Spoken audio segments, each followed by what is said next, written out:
युद्ध द्वारा परमात्मा का बंधुत्व। हे परमेश्वर, तुम्हारे लिए ना कोई शत्रु है और ना कोई बंधु है। तुम जिस उच्च स्वरूप में रहते हो वहाँ शत्रुता और बंधुता का कुछ अर्थ ही नहीं। तुम्हारे लिए कोई नायक व नियंता भी कैसे हो सकता है? तुम ही एकमात्र सब जगत के नियंता हो, नेता हो। तुम जन्म से स्वभाव से ही ऐसे हो। जनुषा का यह तात्पर्य नहीं कि तुम्हारा कभी जन्म होता है। तुम तो सनातन हो, सनातन रूप से ही शत्रु रहित और बंधु रहित हो। पर निर्लिप्त होते हुए भी तुम हमारे बंधुत्व को चाहते हो और इस बंधुत्व को तुम युद्ध द्वारा चाहते हो, युद्ध द्वारा ही चाहते हो। आहा, कैसा सुंदर आयोजन है। तुम चाहते हो कि संसार के सब प्राणी सांसारिक युद्ध करके ही एक दिन तुम्हारे बंधु बन जाएं, तुम्हारे बंधुत्व का साक्षात्कार कर लें।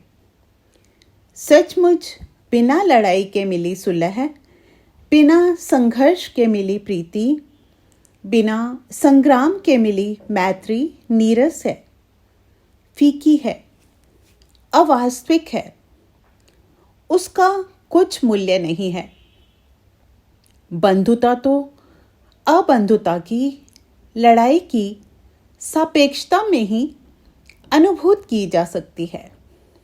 इसलिए हे मेरे जगदीश्वर, मुझे अब समझ में आता है कि तुमने कल्याण स्वरूप होते हुए भी अपने इस जगत में दुख, दर्द, दारिद्र्य, रोग, क्लेश, आपत्ति, उलझन आदि को क्यों उत्पन्न होने दिया है।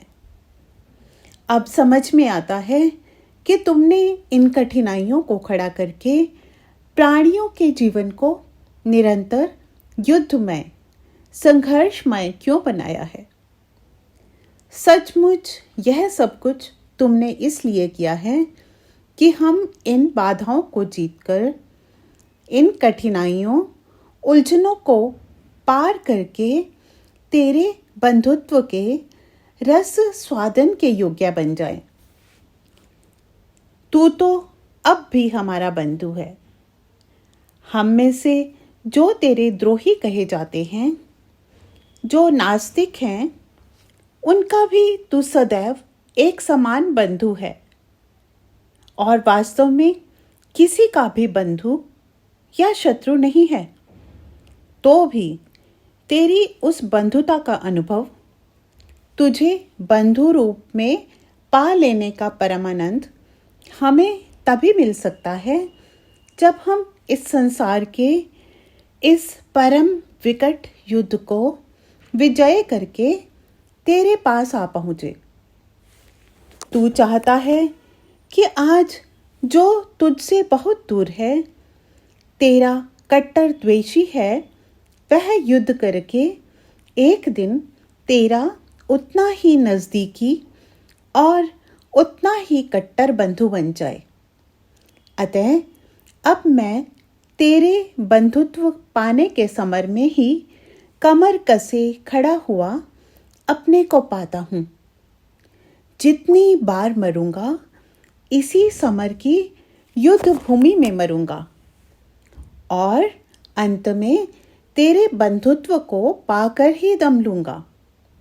यही तेरी इच्छा है, यही तेरी मुझसे प्रेममय इच्छा है।